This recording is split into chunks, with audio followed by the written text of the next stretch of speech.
First things first, unahin natin ang mga gagamitin kung sa pagluluto ng ingredients. So, ano ang mga kakailanganin nating ihanda?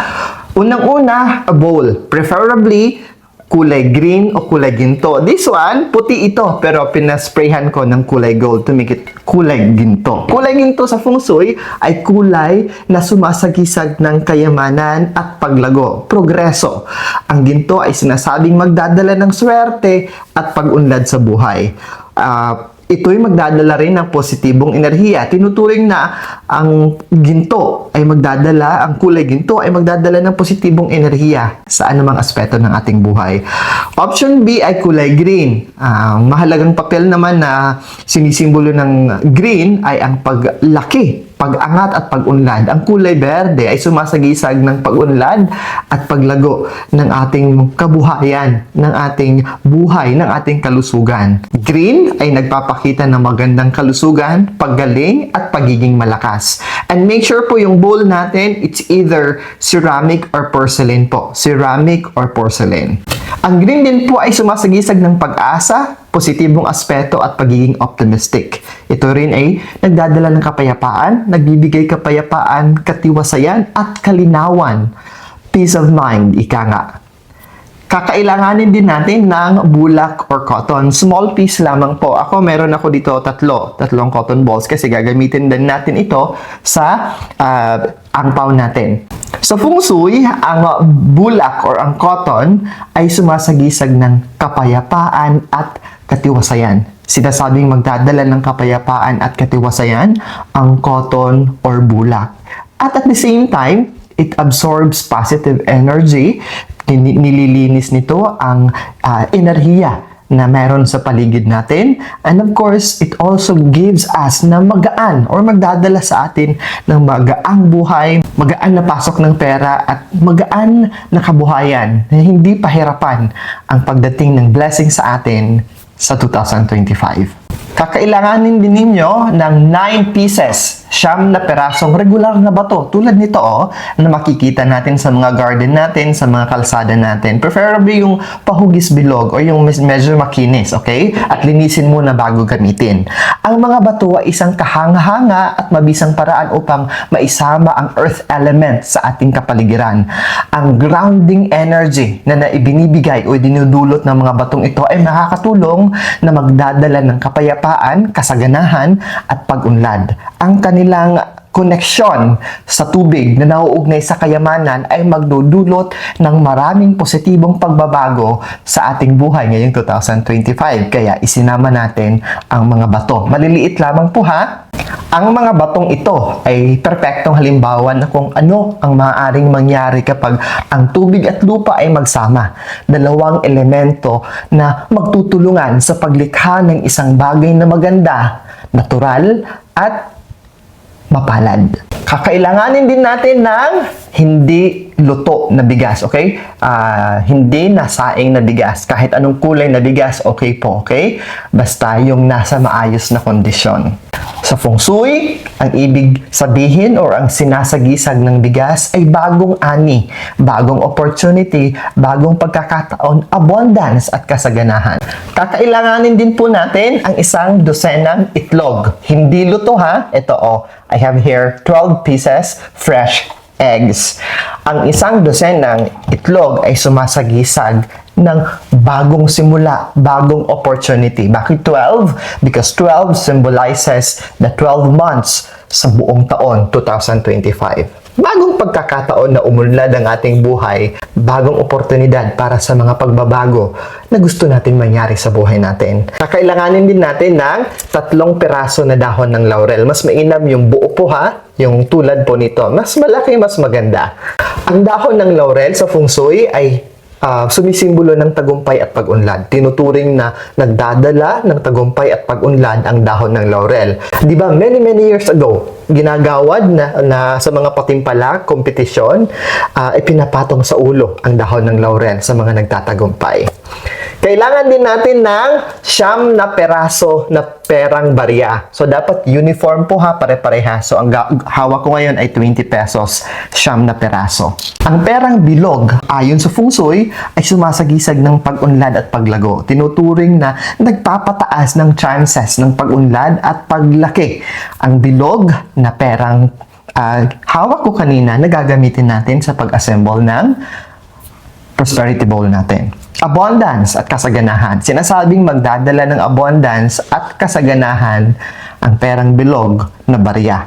Kasama na rin dito ang proteksyon. Tinuturing na nagdadala ng proteksyon laban sa negatibong enerhiya ang perang bilog. Kailangan natin ng 12 o 12 ng perang papel. Ang hawak ko dito ay tigi 100. Nirolyo ko na yung iba. So, uniform dapat ha. Kung tagto 20 pesos, 20 pesos. Kung 50 pesos, 50 pesos na perang papel. Sa Feng Shui, ang perang papel ay sumasagisag pag-unlad at paglaki sa aspetong pinansyal. Tinuturing na nagpapataas at nagpapaunlad at lumalawak ang oportunidad natin para mas lalo tayong kumita. Abundance at kasaganahan din. Sinasabing magdadala ng abundance at kasaganahan ang 12 ng perang papel na isasama natin sa pagbuo ng Prosperity Bowl para sa 2025. 1 dosena na chocolate money tulad ng hawak ko. Nakabalot ito ng ginto. Kung iba sa inyo, kung wala kayong mahanap na kulay ginto, you can have the silver one. Kung hindi naman is yung regular na chocolate na nakabalot ng makintab. Okay? Ang chocolate or ang money chocolate na ito ay sumasagisag ng pag-ibig at pagkakaisa. Nagpapakita ng pag-ibig at pagkakaisa ang tsokolate. Naglilinis din ng negatibong enerhiya ang matamis na tsokolate na ito. And of course, gusto natin na matamis ang relasyon natin sa buong taon kasama ang ating pamilya. Kailangan din natin ng pulang tali. Ang hinanda ko dito ay pulang ribbon. Pwedeng pang tali na basta kulay pula. Okay na yon ha? Bakit nga ba pula? Ano ba ang sinasagisag nito? Ito ay sumasagisag ng proteksyon. Tinuturing na proteksyon laban sa mga negatibong enerhiya ang pulang tali. Ito ay nagdadala ng positibong enerhiya. Tinuturing na tinatransform nito ang negative energy. Instead of bringing in negativity, ibinabalik nito sa tahanan ang positibong enerhiya. Ang cinnamon sticks, okay? Kung wala kayong cinnamon sticks, 2 o 3. Kung wala namang cinnamon sticks, pwede kayong gumamit ng cinnamon powder kung wala kayong mahanap. Okay? So, Franz, ano ang sinasagisag ng cinnamon? Ang cinnamon po ay hindi lamang ginagamit sa pagluluto, hindi lamang ito ginagamit sa kusina. Dahil sa halimuyak na dala, dahil sa bango nito, ito ay makakaakit ng kasaganahan. Kasama sa listahan natin ng isang malaking orange. Okay? Ang fresh orange ay sumisimbolo ng magandang kapalaran, longevity, kahabaan ng buhay, kasaganahan, at mabuting kalusugan. Ang orange ay pinaniniwalaan na humaharang sa negatibong enerhiya na magdadala ng pagsubok sa buhay natin. Kaya, isasali natin si orange or ang orange. 3 pirasong ampaw o pulang sobre. Sa Feng Shui, ang pulang sobre o hangbao or angpao ay sumisimbolo ng swerte, kasaganahan at pagtataboy sa mga negatibong espiritu. Ang pulang kulay ay tinuturing na kumakatawan sa buhay, kaligayahan at magandang kapalaran. So, mamaya i-discuss ko sa inyo kung ano ang ilalagay natin sa bawat isang angpao. Sa taong ito, kakailanganin natin ng silver foil or metallic colored foil. So, ginunting ko na ito. You need 12 pieces kasi ibabalot natin ang pera ng foil. So, ano ang sinasagisag naman ng foil batay sa Feng Shui? Ang silver or metallic foil ay kadalasang nauugnay sa dalisay at kalinawan. Sa maraming kultura, ito ay nagpapakita bilang simbolo ng kayamanan at magandang kapalaran. Ang makintab na katangian ng pilak or metal ay kumakatawan sa pagiging malinaw na kaisipan. Ito rin ay nagre-representa sa metal element na kailangan natin balansehin sa ngayong 2025. Irorolyo natin ito to safeguard, to protect our wealth from fraud, from scam, from bogus, sa mga taong merong masamang hangarin sa atin pagdating sa ating mga pera, sa ating kayamanan. Laughing Buddha. Sa option lang to ha, maliit na Laughing Buddha. Kadalasan ginagamit sa Feng Shui ang Laughing Buddha upang makaakit ng positibong enerhiya at kayamanan sa ating mga tahanan o opisina. Ang Laughing Buddha ay sumisimbolo ng joy, prosperity, and contentment. So if you have, ito hawak ko ivory. So kahit anong material na gawa ang Laughing Buddha ninyo, maliit tulad ng hawak ko ngayon. And any of this crystal, another optional ha kung meron lang. Amethyst, rose quartz, obsidian, jade, pyrite, citrine, and malachite. Ang amethyst at rose quartz is about balanse at pag-ibig. Ito yun ang simbolismo nun. While the obsidian naman is protection from the black energy, from the negative energy. While the jade is for health, kasi isang malaking hamon ang kalusugan sa susunod na taon. While the pyrite, the citrine, and the malachite is about paglago ng kayamanan. So ang gamit ko dito is jade for the health protection of my family and pyrite para sa pag-unlad sa aspetong pera at sa aspetong negosyo o hanap buhay.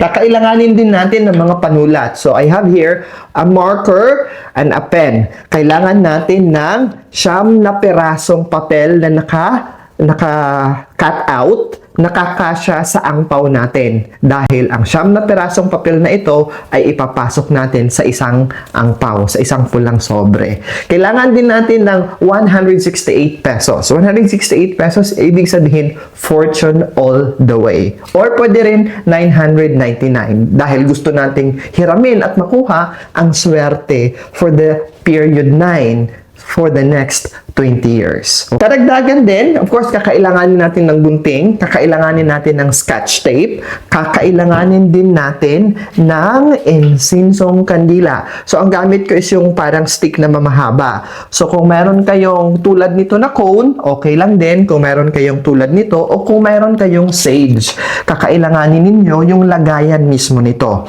Dahil bago tayo magsimula, ay i-bless natin. I-cleanse at i-bless natin lahat ng gagamitin natin.